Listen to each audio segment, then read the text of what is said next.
How's it going, Smile Gang? My name is Mr. Smiley, and that's right, everybody. We're continuing the reaction journey, the SCP reaction journey.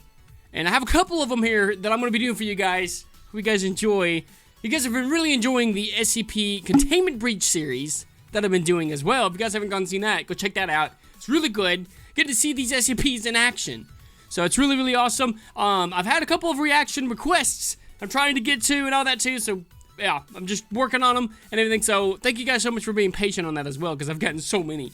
So this one that we're doing today is SCP-1440, everybody. Here it is. It's the old man. It's not the old man, that's another one. But this is the old man from nowhere. SCP animation. Now this one, they requested, also, there's the comment. Hello? Yes? I read your comments. I do see you guys. So I'm gonna try to get these out for you guys. This one they wanted to see on the rubber. I know some people don't really like the rubber, but this one specifically is going to be on this one because they said it's the best one made, and I found a couple other ones too, but this one right here, since we have reacted to some of the rubbers, if you guys don't like that specifically, I'm sorry, but this is a specific request. So this one's 10 minutes long, and it's talking about the old man. And it's from nowhere. So let's go ahead and jump on into the video, shall we? Make sure this is turned up. I'm ready for this. Sonny, are you ready for this? He's always ready. You guys doubt him. He's always ready. Let's do this. Viewer discretion is advised. Every time he saw the small death lurking behind the shoulders of a man, he would sprinkle a drop towards him, and the first would flee, cursing and spitting. Hello everybody, I'm the Rubber. Today we bring you SCP Foundation Keter Class Object SCP-1440. 1440. SCP-1440, also known as the Old Man from Nowhere, is a man of unknown ethnicity and age. Though the subject's appearance is that of an octogenarian, it has not shown any signs of aging in the 50 years when its existence first came to the attention of the Foundation. SCP-1440's anomalous nature becomes apparent once it comes into contact with a human civilization, dwelling, or man-made object and settles there for a period of a few days. Prolonged exposure of any man-made object or person will cause increasingly destructive events to occur in 1440's vicinity until the destruction or death of the human stimuli. The only exceptions to the destruction are 1440 itself and his belongings, clothes, a sack made of unidentified material, a pack of worn playing cards, and a small glass cup. 1440 is very much aware of his destructive property and has thus vowed to avoid human populations as much as possible to prevent the spread of unintentional doom. So he knows what he's doing. Besides, 1440 is not actively hostile and will not resist attempts to be contained, though all such attempts have failed. Additionally, such attempts have led to a considerable loss of personnel and resources due to the aforementioned anomalous properties. During the fourth attempt to contain 1440 in Area 142, personnel began complaining about severe headaches and nausea. Oh man. Over the next 2 days, 3 of the 4 on-site water purification filters broke down. Area 142's hangar collapsed, which caused the deaths of multiple airmen, and a doctor suffered a complete collapse of both kidneys and both lungs simultaneously. Over the containment's door, 1440 said, "It would be best if you let me go, for your own good. He doesn't want to cause harm. Yeah. The first brother is already here. Ooh. The 3 brothers are all cruel, all vengeful, all capable of holding a grudge for a long time. They are the cause of my misfortune, and therefore the cause of yours." Wow. And now, the second brother joins the first. Time is running short. Release me, or I cannot vouch for your safety. It might already be too late. The third is crueler than both his brothers, for he knows his appearance is the only thing that will set me free. But he never appears. I have spent time untold searching for him, trying to return his prize and those I won from his brothers, but to no avail. It is too late now. Doom is never far behind the second. Before you perish, no. allow me to give you a word of advice. Should you choose to challenge death to a game of cards for your life, there is one thing you must never do: win. Really? At that moment, the on-site nuclear device stored in Area 142 detonated. Area 142 was destroyed, and all on-site personnel were killed, but 1440 suffered no apparent harm. What? The old man woke, and his failures flooded his mind once more. The destruction of the Foundation base was just another drop in an ocean of guilt. Jeez. The desert he found himself in was a lonely, empty place, and for that he was glad. Out here, he could do little harm. I feel bad for him. As the soft desert sand crunched beneath his feet, he remembered that thrice accursed game of cards that led to all of this, to the 3 follies that sealed his fate. First came the game, a game he should have never challenged them. But he was young and full of pride and had much to lose. He was a man in his prime when he lost his life in a meaningless war and found himself in the brothers' dark halls. Around him, his fellow soldiers walked silently towards the distant light, not even glancing at the 3 gaunt figures that showed them the way. But not him. He thought the others were fools. They were weaklings to accept their demise. Thus, in his vanity, he challenged his guides and refused to go forward until he was given the chance to fight. He got his chance, and he won. He won too much. Oh. Second came his greed. He took every hand, broke every gambit, and stole life from death's grasp with guile and skill. Wow. The brothers were displeased, but they accepted their defeat and showed him the door back to the world of the living.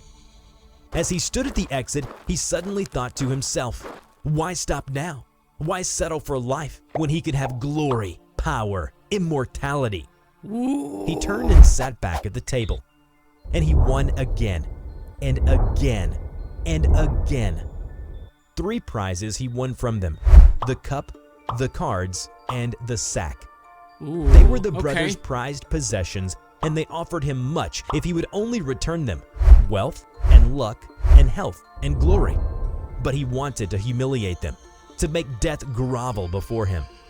So he took the prizes and left the brothers seething in rage. Third came the waste. The prizes were items of immense power, for they could keep the brothers at bay.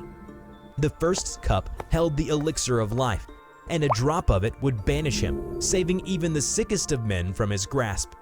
Wow. Every time he saw the small death lurking behind the shoulders of a man, he would sprinkle a drop towards him, and the first would flee, cursing and spitting.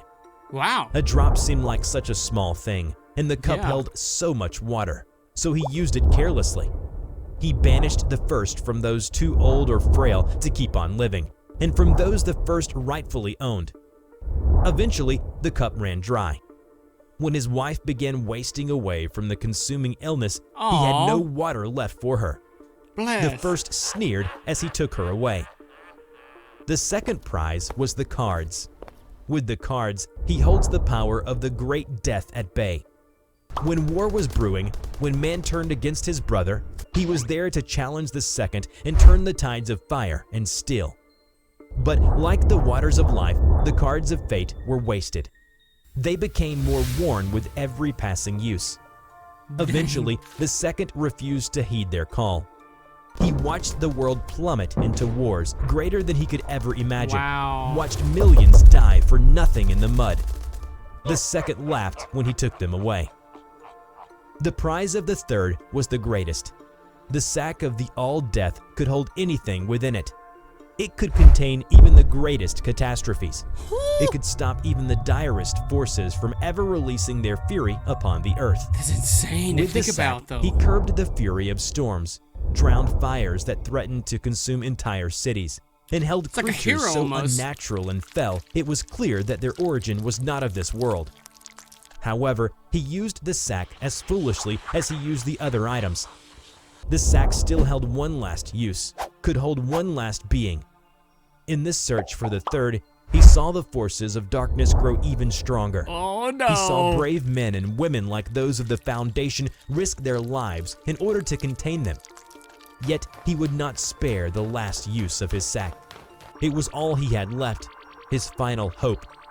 He knew the only way he could force the third to release him from his endless torment was to capture him in the sack, and thus force him and his brothers to let him die. The All-Death never appeared though, not even to mock him. When the forces of the unknown claimed a victim, only silence greeted them. Once the prizes ran out, the true horror of his fate became apparent. The brothers feared him no longer and did not forgive his vanity, his wastefulness, or his lording over death. They wanted him to suffer, and death was far too good for him. Instead, he brought death upon everyone else. He was forced to seek the third forever and to watch humanity crumble in his wake. His curse, like his follies, was triple: never to die, always to seek, always to destroy. Remember to check out my new animation channel, The Rubber Talks, where I share my life story, thoughts, and opinions. Just click on the link in the description to enter the Rubber's world. That's pretty cool, though. Okay, so, okay. That was insane. So it turned out to be something like, oh, okay, he's got all these cool things, all these cool prizes that he can use, and it turns out when they were done, it's over with, you know? And the last one, like, turned out to be like a big irony, if you think about it, in a way, because he mocked them, he mocked death and all that. It was like, oh yeah, I can do whatever I want. Oh, dude, that's insane. That was a really, really cool one. The Old Man from Nowhere. So, a lot of these SCPs are not always too spooky or scary or, you know, gruesome. A lot of them just have, like, stories like sadness and just like, misery and stuff. So, it's a really interesting thing to actually get to see. And there's tons of them. Like I said, like, I have so many requests as well that I'm going to be getting out. And, you know, I'm trying to get them out at a reasonable time, too. So, thank you guys for being patient on that, at least. So, what? That is so crazy. Oh, my word. Like, could you imagine in that spot, if you were the one, if you were the old man, and, like, there was nothing you could do? You just had to watch humanity, like, die in front of you from the acts that you did. It's just, like, something you would never, like, hold down, man. Like, that's crazy. I guess I had it coming to him if he was, like, mocking him, like, oh, I can use all this fame and all this glory and all that, though. But let me know what you guys think. That was a really interesting one. I really liked that one. Thank you so much for that. Really appreciate it. Thank you guys for the comments and the requests. Let me know in the comments. I have some really, really awesome people that comment and tell, like, their whole, like, what they feel about it, like, their whole spill of it and everything, and going into detail about these SCPs, and I think that is so cool. It's so awesome. So thank you guys so much. We're gonna end this off with a positive outro here. My name is Mr. Smiley. We're gonna keep it on the bright side, guys. Keep smiling to the end, and we'll see you in the next one. We'll see ya.